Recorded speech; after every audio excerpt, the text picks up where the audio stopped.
The headlines: CPC warns shops against fake Black Friday discounts. NFF accuses President Hakainde Hichilema of divisive rhetoric. Bangweta urges church, civil society to promote unity ahead of Constitution Amendment protests. Good evening, welcome to the main news. My name is Kondwelani Jose. The detail. Patriotic Front aspiring candidate Brian Mundubile has accused the New Dawn administration of allegedly exporting electricity to neighboring countries at the expense of its ordinary citizens. Speaking during a briefing in Lusaka Wednesday morning, Mr. Mundubile says the issue of low levels of water at Kariba Dam and the drought the country experienced last year is not the real cause of the load shedding the country is going through. You can't say we have all failed in the energy sector. You failed alone in that sector. Mr. President, you are the one that is encouraging export of power. You hold the power to make those decisions. So when you are admitting failure, don't include all the Zambians. We are not part of that failure. If we're given a chance, we would resolve the challenges to load shedding.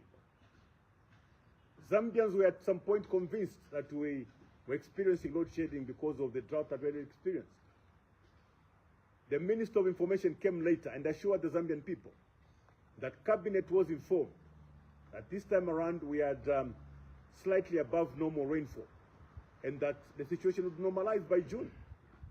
The water was on a journey, according to the Minister, traveling from northwestern province. He predicted that that water would arrive at some stations at a given time. For some reason, and without any explanation, that water has not yet arrived. Mr. President, you can't hide. Your spokesperson spoke to the Zambian people, assuring them about this journey the water was taking from northwestern province. What has happened to that water? You are not telling us that there could have been some roadblocks along the way that the water has not yet arrived. You need to come clean and tell the Zambian people the truth. And that truth is that the current load shedding that we're experiencing is because you are exporting power. You can't take presidency as a side activity. The National Freedom Front has criticized President Hakainde Hichilema for what it describes as a growing pattern of divisive rhetoric, saying his recent remarks suggesting that some citizens dislike him because of his birthplace in Southern Province are irresponsible and risk tearing the country apart. The opposition party General Secretary Harry Simuntala says such statements distort the truth and feed a narrative of victimhood instead of fostering the unity the head of state is expected to uphold. According to the NFF, the president was elected by millions of Zambians from every part of the country, and his claim of being disliked on regional grounds is nothing more than a tactic to deflect public scrutiny on matters affecting citizens. The party urges that leadership should rise above populist sentiment and avoid statements that may fuel separatist thinking or undermine national cohesion. The NFF maintains that Zambians want their concerns to be heard, especially on constitutional reforms, and warns that dismissing criticism as hate is an attempt to silence genuine public discourse. The party has called on the president to prioritize unity and uphold the nation motto of One Zambia, One Nation. As National Freedom Front Party, want to place it on record and condemn the continuous divisive language, divisive rhetoric that the President of the Republic of Zambia has embraced. The continuous use of the term that people dislike me because I was born in Southern Province is not only irresponsible, it is dangerous for leadership. The consistent resort to politics of victimhood by the President is not only dangerous but has the potential to divide the unity that this country has fought so hard for. It is clear and it is fact and it is true that the president was voted by more than 2 million Zambian people across all corners of this country. Now the question is, what measure, what yardstick, what criterion is he using to determine that the very people suddenly hate him because he was born from Southern Province? This kind of victimhood politics is not sustainable, is not healthy for our country. We have also noted that the president is using this as the convenient distraction from the real issues. The real issues that people are asking, issues to do with constitutionalism, issues to do with the living conditions of Zambia, issues to do with accountability, issues to do with the respect of human rights, issues to do with the dignity of the Zambian people. How are those things now stemming to be political hatred or hatred based on where someone is coming from? Those kind of politics are primitive, are populist, and they have the danger to divide this country that we all love. And that's why we believe in the motto of one Zambia, one nation. As National Freedom Front, in our ideology, we are clear that we're not going to practice politics that divide people based on region, politics that divide people based on religion, and politics that divide people based on where they come from, because we all have only one Zambia, and that Zambia doesn't matter. If I was born in Akonde, I still have the same right as the person who was born in Southern Province. So the continuous use of that language is something that we condemn as a National Freedom Front. And we believe as National Freedom Front that Zambia is bigger than any political moment. So the president, when people call on you, they are not calling on you because you are born from Southern Province. They are calling on you because you are the president of this country, and they are calling on you because they voted for you. Over 2 million people voted for you, and they are calling you to account. So respond to that, not to deviate and talk about the region where you are born from. It's not sustainable. And lastly, we call upon the president to say that this language may also, in a way, radicalize the certain section of society, and we do not want to see that. I think history has taught us enough to be taught again. I thank you. Western Province Minister Kapelwa Mbangweta has urged churches and civil society organizations to champion dialogue ahead of protests related to the Constitution Amendment Bill. Speaking in an exclusive interview with Muvi TV, Mbangweta stressed that Zambia's constitution belongs to all citizens, not to any group or institution that claims to have greater rights than others. He commended President Hakainde Hichilema for his wisdom in calling roundtable discussions with churches and civil society on national matters. Mbangweta, who is also a member of Parliament for Nkeyema, highlighted that every citizen has the right to express their opinions and make submissions on the Constitution through the Technical Committee. The minister emphasized that peace engagement and dialogue remain vital for ensuring that citizens' voices are heard and respected throughout the constitutional review process. The Competition and Consumer Protection Commission, CCPC, has warned traders against publishing fake Black Friday discounts, saying those who mislead buyers could face penalties of up to 10% of their annual turnover or 500,000 penalty units for individuals. The Commission has also urged consumers to be alert, cautioning that not every advertised bargain is genuine. Speaking at a press briefing in Lusaka, CCPC Executive Director Eunice Hamawe says some retailers deliberately inflate original prices or recycle old prices as fake discounts to lure unsuspecting shoppers. She expressed concern that many customers fall victim to deceptive offers such as fake buy one get one deals, expired products, and misleading price cuts during the highly anticipated shopping season. Ms. Hamawe says CCPC will intensify inspection and set up information desks in major shopping locations during the Black Friday period. She advised the public to compare prices, check warranties, and report suspicious promotions, adding that Black Friday should offer real savings only when traders act honestly and consumers stay vigilant. At my workplace. So I just wanted to clarify a few things. So one of the things that she asked was, with disclaimers on Black Friday products, when we put a disclaimer, should that be an issue with you? I said it's a very big issue. You cannot. So the question is, why shouldn't people put disclaimers on Black Friday promotions? Mr. Piri will tell you that whatever product a consumer purchases, by the way, Mr. Piri is Director of Consumer Protection, whatever product a consumer purchases or a service, it reflects the value of the money that the consumer has given. So what that means is that whether you're saying it's a promotional price, the consumer should enjoy value. So you cannot say because it was a disclaimer, it was a promotion on Black Friday, then if they do not, the product is not okay, then they should not come back. That is against the law.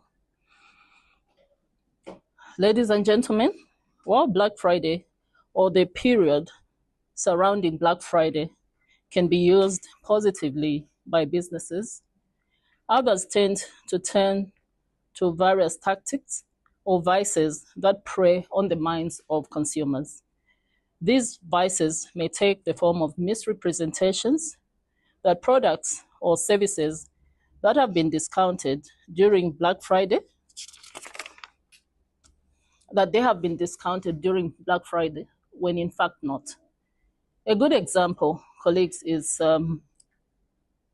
if one was to look at a catalog of a service provider for the month of October, and they observe that the price of an item was 50 kwacha, and later observes that the same item in that service provider's Black Friday catalog is still 50 kwacha with a 50% tag on it, 50% discount tag on it, then that service provider is preying on the minds of consumers in order to entice or lure them. So as I said earlier on, this is anti-competitive. The Ministry of Agriculture, in partnership with GIZ, has launched a revised gender mainstreaming toolkit and new terms of reference for gender focal points aimed at strengthening the integration of gender equality across agriculture sector. The ministry says the updated tools are intended to make programs and investments more inclusive, especially for women and youth who remain central to agriculture production but continue to face key barriers. Speaking during the launch in Lusaka, Acting Permanent Secretary for Administration Lemi Kamfwamfwa, represented by Chief Economist Bernard Mumba, says the revised toolkit marks a significant step in ensuring women and young people benefit from access to land, finance, technology, and decision-making opportunities. He explained that despite the first toolkit launched in 2021 raising awareness, gaps persist in implementing due to weak coordination and limited institutional clarity. Mr. Kamfwamfwa stated that the new toolkit provides practical guidance and accountability mechanisms for departments to fully integrate gender in strategies, collect gender disaggregated data, and collaborate more closely with other ministries and cooperating partners. He added that the ministry has now directed all its departments to embed gender perspective in policies and plans to advance a more inclusive and sustainable agricultural sector. Remains a key contributor to employment, livelihoods, and food security. At the center of all this are women and youth who play critical roles in production, processing, and marketing of agricultural produce. Despite women's immense contribution, persistent gender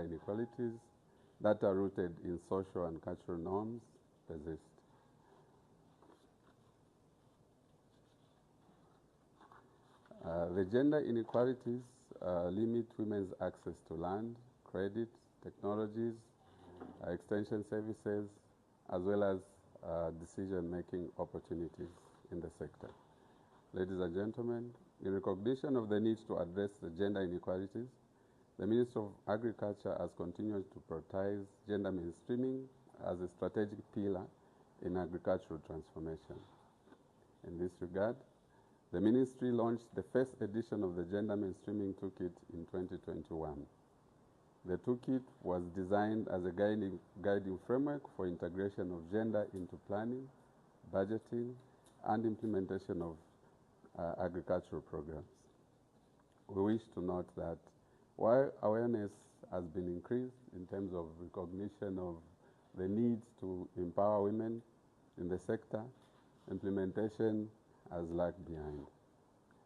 This calls for strengthening of the institutional frameworks, clarification of roles, and capacity building to ensure that those responsible for driving gender equality and equity within the ministry play their roles effectively. Ladies and gentlemen, the revision of the Gender Mainstreaming Toolkit and terms of reference for gender focal points within the ministry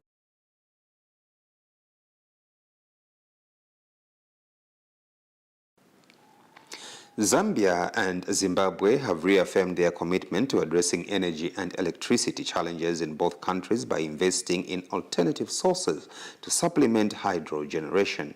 Speaking at the opening session of the Zambia-Zimbabwe Energy Projects Summit in Livingstone, in a speech read on his behalf by Southern Province Minister Credo Nanjua, Energy Minister Makozo Chikote stated that Zambia has implemented reforms to modernize and attract private investment in the energy sector. Mr. Chikote noted that while the country is facing a deficit in electricity generation resulting in load shedding, President Hakainde Hichilema's administration is working tirelessly to attract more investment in thermal and solar energy. He added that to demonstrate investment growth in the energy sector, the government, through the Ministry of Energy, has granted 29 license applications and approved 12 construction permits in 2025, representing 6 billion kwacha in investment pledges.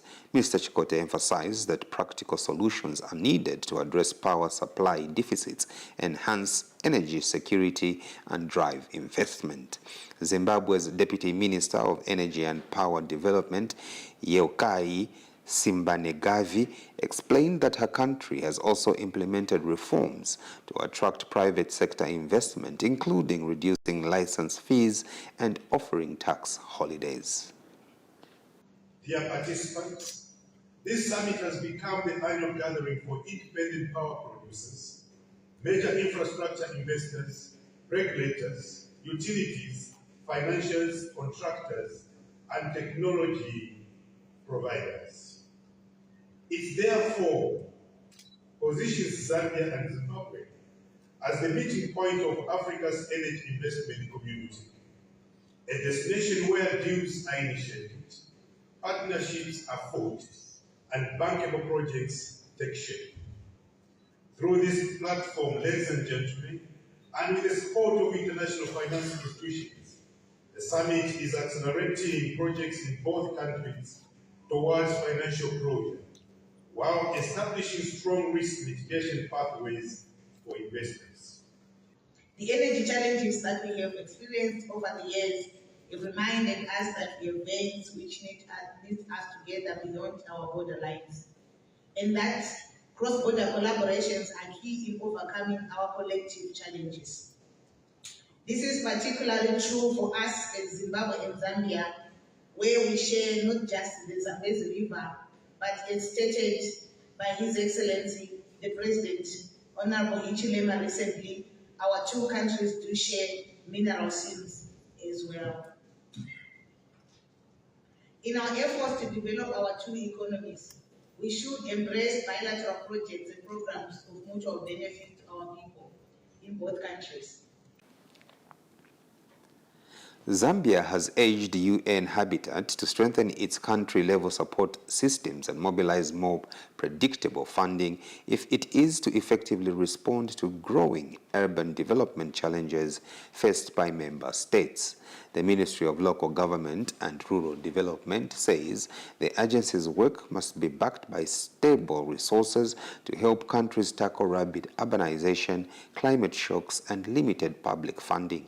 Speaking during the UN Habitat Executive Board session in Nairobi, Permanent Secretary for Technical Services Nicholas Piri reaffirmed Zambia's support for the 2026 work program and budget, describing it as well aligned to the priorities of developing nations. He applauded the agency's effort in improving climate resilience, reducing spatial inequalities, and enhancing urban crisis response.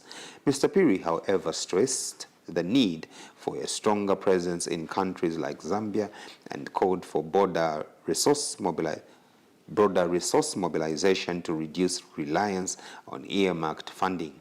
He said improving financing structures will help ensure that key services, including urban planning and legislation support, remain accessible to all member states as the country commits to deeper collaboration with UN Habitat.